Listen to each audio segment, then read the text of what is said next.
Merci, Monsieur Loret, c'était extrêmement clair et vous m'avez fait une transition parfaite. Il y a une transformation radicale à opérer, mais cette transformation radicale, elle passe aussi par une conversion. Et la conversion, c'est jamais facile parce que la conversion, c'est d'arriver à modifier à la fois ce qu'on a dans la tête, ce qu'on a dans le cœur et ce qu'on inscrit dans le corps. C'est-à-dire que c'est un changement quasiment cellulaire et ça ne se fait pas comme ça. Donc, merci. Vous nous avez à la fois permis de nous montrer comment l'énergie dans son exploitation, alors évidemment à très grande échelle, a à la fois permis le développement du monde contemporain dont nous profitons grandement, avec des hôpitaux, l'hygiène, le confort domestique, 500 personnes chacun comme esclaves dans nos maisons et dans nos modes de vie, nos déplacements, donc un confort extrême, mais aussi une accélération très significative de la détérioration de ce même monde que nous avons cru sans fin. Alors on va essayer, sans tomber dans les pièges évidemment du jugement et de la culpabilité, de regarder comment, sur cette situation en fait de bascule du climat, et on voit que nous sommes dans une période de crises multiples, crise géopolitique dans différents endroits du monde, bascule des sociétés, comment on va pouvoir essayer de s'entraider pour tenir finalement notre mission, qui, je vous le rappelle, est une mission in fine d'Église. Eh bien, on va pour ça écouter un petit peu avec attention les messages du pape François, afin, je me suis inspiré l'un de ses derniers ouvrages, qui est Un temps pour changer, et trouver un chemin d'action qui nous permet, je reprends ces mots, un monde choisi que nous voulons habiter et dans lequel nous souhaitons demeurer les uns avec les autres. Voir le monde tel qu'il est. Alors, un siècle tellement avancé qu'il a des chances d'être le dernier. Pour pouvoir se convertir, comme je l'ai dit là en introduction, il faut pouvoir changer de regard. Et pour ça, il faut déconstruire certaines représentations. Donc comprendre par exemple que déjà naturellement, lorsque nous parlons d'un endroit donné, géographique, inscrit dans une histoire, sur un continent particulier, l'Occident et l'Occident en Europe. Et dans notre schéma de pensée, il repose, par notre culture, sur un dualisme qui est en gros entre nature et culture. Le culture, on va dire que c'est ce qui me touche profondément, ce qui est vraiment relié à moi, ce qui est intérieur. Et dans notre tradition philosophique, spirituelle, on a malheureusement positionné la nature comme quelque chose finalement d'extérieur. Et en le posant comme quelque chose d'extérieur, c'est-à-dire que ça n'est pas nous. Mais ça va générer quelque chose. Ça va d'abord...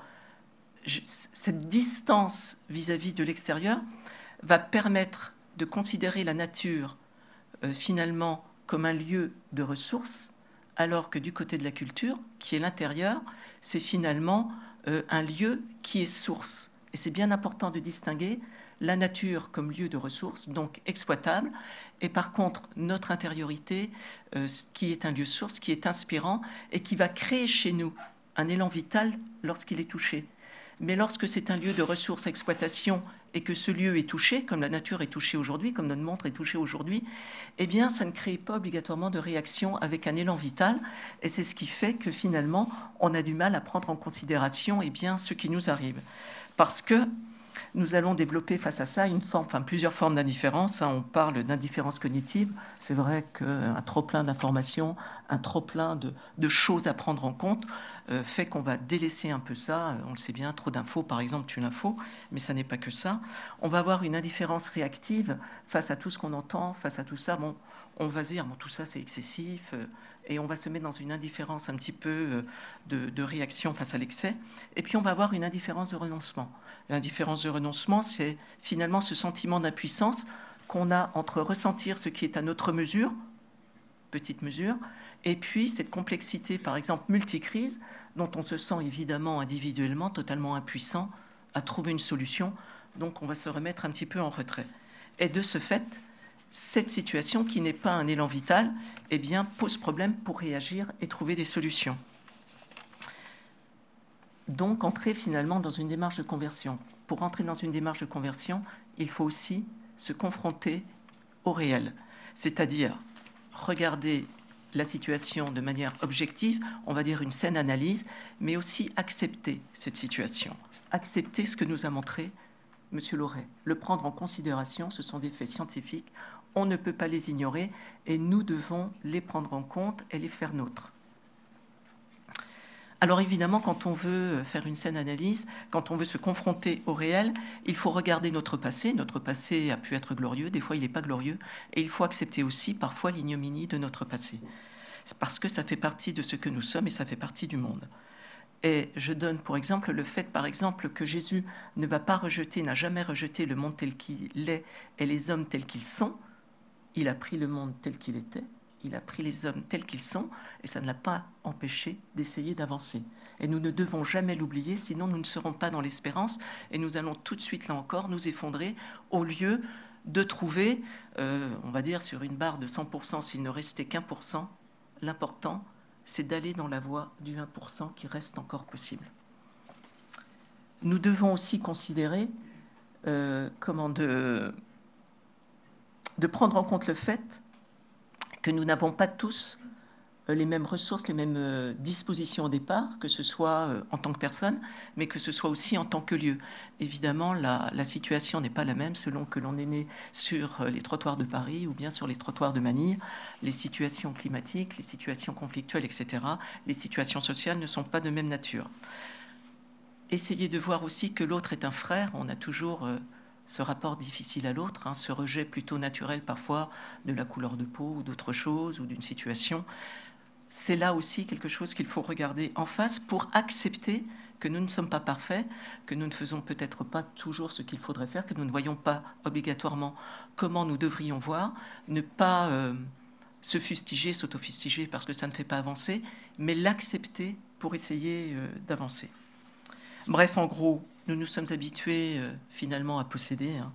Nous sommes un peu devenus sourds, je reprends ce qui est dit par le pape, sourds au cri des pauvres. Nous avons oublié de rendre grâce pour la création, qui est un don de Dieu, et que nous avons considéré par cette dualité nature-culture finalement comme un lieu exploitable. Et puis nous avons oublié que notre destin est commun, voilà, et que le destin de l'humanité, je reprends la phrase du pape François, est inséparablement lié à celui de notre foyer commun. Bref, nous n'avons pas compris encore ou intégré cellulairement que tout est lié et que on ne se sauve pas tout seul dans ce destin commun. Donc se décentrer et donc changer de regard. Pourquoi ? Pour nous permettre de discerner et pour nous permettre de choisir. C'est le deuxième temps dans le livre du pape François, un temps pour changer. Les jeunes nous réclament un changement. Les jeunes nous ont toujours demandé un tas de choses, mais là, les jeunes nous réclament un changement. Les pauvres nous demandent un changement. Et la terre nous demande un changement. Et donc, nous pouvons choisir, comme dans le livre de Néhémie, dans la Bible, de rebâtir Jérusalem. Et c'est important, sans attendre d'être rassuré, sans attendre d'avoir tout compris, sans attendre d'être sécurisé, ceinture, bretelles et parachute. Si on attend ça, on n'avancera pas et on ne changera pas. Et pour ça, le pape nous demande de ne plus prendre le même paradigme qu'auparavant, de rentabilité, de pragmatisme, mais de passer sur un autre paradigme qui est de prendre le rêve comme condition du réel. Donc évidemment, quand on entend ça, on se dit, bon d'accord, on est dans l'angélisme, c'est gentil, c'est des mots. Eh bien non. Il faut bien entendre ça, prendre le rêve désormais comme condition du réel. Comment voulons-nous vivre dans un monde qui ne pourra pas revenir en arrière ? Philippe Loret nous l'a bien démontré. On est arrivé à un stade où on ne reviendra pas comme avant, nous n'aurons plus nos énergies comme avant, nous n'aurons plus, etc. Donc, comment voulons-nous vivre dans ce monde-là ? Qu'est-ce que l'on veut finalement pour nos personnes âgées ? Qu'est-ce que l'on veut pour nos enfants ? Qu'est-ce que l'on veut pour l'avenir ? Ce sont les vraies questions que nous devons nous poser, et pas seulement avec des mots. Et puis, qu'est-ce que nous voulons faire pour résoudre finalement la faim, pour résoudre la pauvreté, pour l'éducation, etc. Nous sommes convoqués à nous reposer ces questions et à y répondre. Et en ça, discerner aussi, puisque nous sommes en mission d'église, ce qui est de Dieu et ce qui n'en est pas. Ça veut dire qu'il nous faut écouter l'esprit, qu'il nous faut aussi prier. Alors évidemment, pour des personnes qui n'auraient pas la foi, c'est un peu compliqué à entendre, mais c'est parce que aller à la source, se relier à l'esprit, prier, est aussi un chemin d'humanisation. Mais là, je vous laisse revenir un petit peu aux évangiles, dont la lecture est toujours très, très profitable. Le rêve comme condition du réel. Dans l'évangile, vous vous souvenez de la pierre d'angle. C'est toujours là où on a l'impression que ça va partir en vrille, du type le rêve comme condition du réel, qu'il faut être extrêmement attentif, parce que c'est de là vraiment que va jaillir la source et que va jaillir finalement la conversion et le changement. Pour ne plus être dans le pragmatisme, pour ne plus être dans l'esprit de rentabilité, il va donc falloir revenir à la source qui est le Verbe et qui est en fait suivre l'élan de notre cœur pour répondre comme nous le souhaitons avec notre cœur à toutes les problématiques qui nous sont posées. Donc, rester focus, ancré sur l'élan de notre cœur. Pourquoi en sommes-nous capables? C'est ça la vraie question. Pourquoi en sommes-nous capables? Parce que le pape François nous dit, en gros, qu'on est capax Dei, c'est-à-dire capable de Dieu, c'est-à-dire capable de trouver la ressource spirituellement, d'agir, de changer et de se convertir.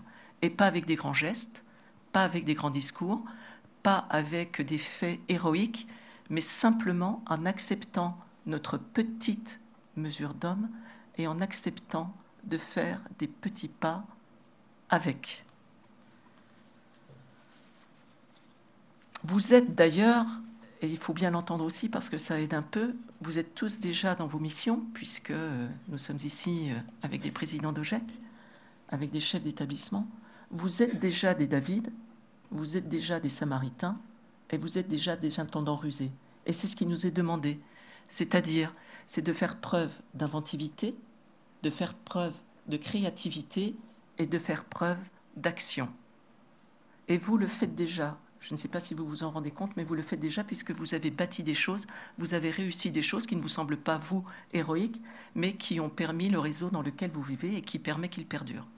Eh bien, il ne nous est rien demandé de plus que de prendre en considération les questions que nous avons à résoudre et de le faire là où nous sommes, sur notre territoire, en local, avec nos réseaux personnels, réseaux professionnels, toutes les institutions qui nous entourent, quelles qu'elles soient, et de regarder comment déjà je peux, en agissant avec eux, résoudre ces questions sur mon territoire.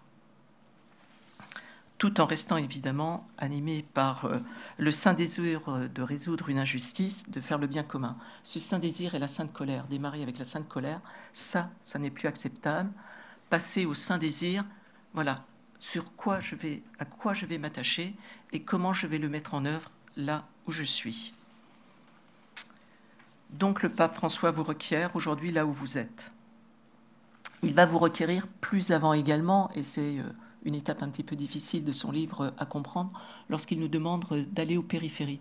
C'est-à-dire que nous avons tendance parfois à nous considérer comme occidentaux, comme la solution, le couteau suisse à un certain nombre de problèmes, notamment pour ceux qui n'auraient pas nos capacités, qui n'auraient pas notre mode de vie, etc. Or là, il nous demande encore un déplacement. C'est bien rejoindre ces personnes, non pas pour leur apporter quelque chose, comme nous l'avons fait pendant très très longtemps à travers les siècles, parce que nous pensions avoir la vérité et la solution, mais d'être avec eux, à égalité avec eux, en mode de pensée avec eux, en écoutant ce qu'ils ont à dire, eux, sur ces mêmes problématiques, et de cheminer avec eux, c'est-à-dire de les rejoindre, de se mettre à leur place et d'avancer avec ce qu'ils ont dans la tête. Aller aux périphéries, c'est cela. Ce n'est pas arriver avec un paquet, le poser, leur dire c'est ça la solution, c'est vraiment aller jusque-là. Aller sur les territoires où on ne veut pas aller sur les questions où on ne veut pas aller avec les gens avec qui on ne veut pas aller. Mais en ayant ce déplacement de posture et cette manière d'avancer. Bref, rentrer dans le dur avec les déshérités et sur des points qui nous semblent pratiquement insolubles. Je le redis, dans cette conversion qui nous est demandée, mais une conversion agissante, vraiment agissante, ne rien vouloir d'exceptionnel. Dieu a l'habitude de se charger des miracles, hein, il faut les lui laisser. Mais par contre, un engagement réel, avec tous, à notre mesure, en co-construction, bien évidemment, et en créativité, pour agir sur tous les points du quotidien. C'est peut-être ça qu'il manquait dans la description. C'est au quotidien, de telle sorte que nous puissions agir sur tout point qui vont nous permettre de préserver l'avenir, de préserver nos frères et de préserver la terre. Ce que vous a montré M. Laurent vous indique très bien, ça va, le mot là va prendre vraiment tout son sens, c'est maintenant. C'est juste là et c'est juste maintenant. Voilà. Et vous êtes convoqués, nous sommes convoqués à agir. Merci.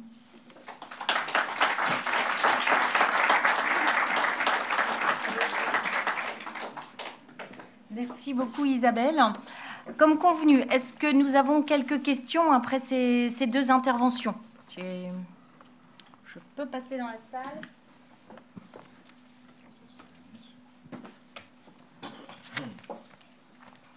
Non? Pas de questions? Ah si, une question là-bas.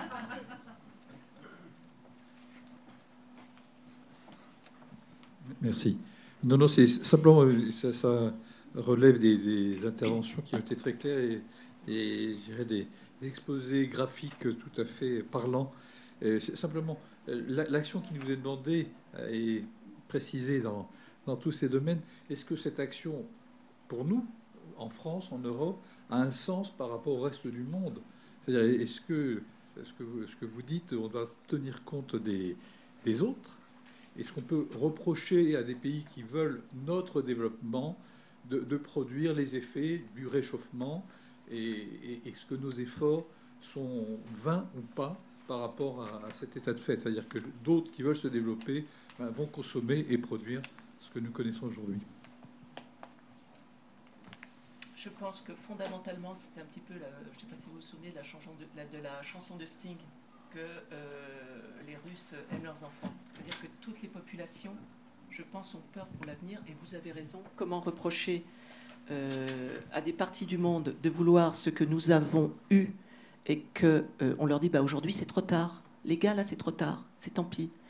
Oui, c'est vrai. Et il y a une responsabilité, mais on ne va pas pouvoir refaire le passé. C'est ce que j'appelle un petit peu l'ignominie du passé. Et c'est vrai que certains gouvernements, parce que là on va parler carrément de gouvernement, c'est-à-dire que dans certains pays, certains ne vont pas vouloir renoncer à, mais il est fort probable, et c'est le souhait, parce que bien évidemment qu'il faut être dans l'espérance, nous devons croire profondément à ce capax Dei de chaque homme, là où il se trouve, et c'est une évidence pour tous les coins de la Terre, à trouver les solutions et à agir, et parfois à aider les gouvernements à faire une transition. N'oublions pas, bien évidemment, notre capacité à voter, notre capacité à interpeller nos hommes politiques. Toute action est bonne à prendre, et toute action qui respecte, on va dire, les outils démocratiques en place ou les non-outils démocratiques selon les lieux du monde sont à considérer. Mais c'est une vraie question. Est-ce qu'on peut influer sur je vais dire, 3 milliards de Chinois et d'Indiens, en fait? Alors, je veux bien compléter. Je pense qu'effectivement, déjà, il faut se dire que l'espérance est clé. C'est-à-dire que si on n'agit pas en se disant « ça va marcher », personne ne va agir. Donc déjà, ça, c'est le point de départ, c'est il faut agir, et agir comme si on était en capacité d'entraîner le monde entier. Deux informations complémentaires qui sont des informations techniques, on va dire. La première, c'est que 10% des populations les plus riches sur Terre sont responsables de 50% des émissions de gaz à effet de serre. Quelqu'un qui a le SMIC en France est dans les 10% les plus riches sur Terre. Donc, le poids qu'a l'Europe, pour parler que de l'Europe, en termes d'émissions de gaz à effet de serre, est absolument gigantesque. Et le pouvoir que nous avons en termes de transformation a un impact direct à l'échelle de la planète. Ça, c'est la première chose. La deuxième chose, c'est que beaucoup de choses, en fait, sont fabriquées en Chine, mais pour l'Europe, pour les Occidentaux. Les vêtements que nous achetons, les produits que nous achetons, les iPhones, etc. Donc c'est nous qui sommes responsables. C'est nous qui sommes responsables. Voilà. Et ça, c'est la deuxième chose qu'il faut avoir en tête. Et la troisième, voilà, pardon, c'est ça que je voulais ajouter, c'est qu'on a une responsabilité. On a une responsabilité. Si nous-mêmes, nous ne sommes pas exemplaires, nous les plus riches, comment on va pouvoir inciter les autres à suivre le même chemin? Voilà. Donc c'est absolument crucial qu'au niveau de l'Europe, et le rôle qu'on a à jouer, il est déterminant, il est bien au-delà des 50 millions ou 60 millions de Français que nous sommes. Voilà, il est 65. Il est bien au-delà de ça, quoi. Rendez-vous compte de l'influence que nous avons.